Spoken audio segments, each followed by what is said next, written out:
আজকে রান্না করলাম ডাল চচ্চড়ি। তো কিভাবে রান্নাটা করছি চলো দেখো। প্রথমে আমি ডিমের ভুজিয়াটা করে নেব। কড়াইটা গরম হয়ে গেছে, আমি তেল দিয়ে দিলাম। 3টে ডিম আমি ফাটিয়ে নিয়েছি, ডিমের ভুজিয়াটা করে নেব।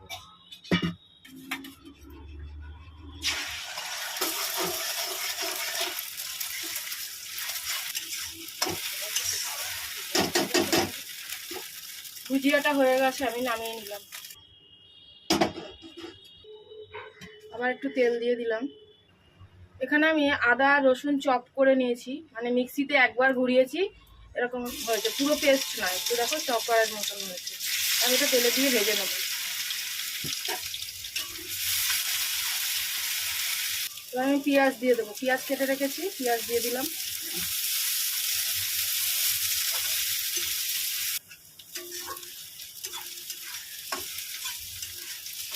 পেঁয়াজ আদা রসুনটা ভাজা হয়ে গেছে, আমি এবার টমেটো কেটে রেখেছি, 2খানা টমেটো দিয়ে দিলাম এর মধ্যে।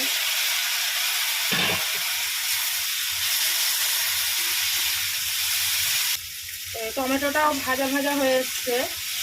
এবার আমি এই যে ডাল, মুসুরি ডাল, নুন হলুদ কাঁচা লঙ্কা পেঁয়াজ দিয়ে যেরকম সেদ্ধ করে আমি সিদ্ধ করে নিয়েছি, এবার আমি এটার মধ্যে ঢেলে দেবো।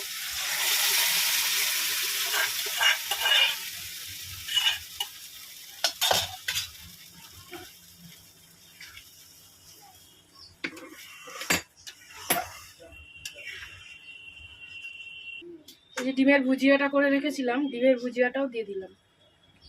এই ডালটা তোমরা রুটি পরোটা ভাত সবার সাথেই খেতে পারবে, খুব সুন্দর লাগে এই ডাল চচ্চড়িটা। তোমাদের কাছে ধনেপাতা থাকলে তোমরা ধনেপাতা অ্যাড করতে পারো, এটার মধ্যে ধনেপাতাও অ্যাড করা যাবে। আমার কাছে ধনেপাতা এখন নেই, তাই আমি ধনেপাতা দিতে পারলাম না। অল্প একটু চিনি দিয়ে দিলাম।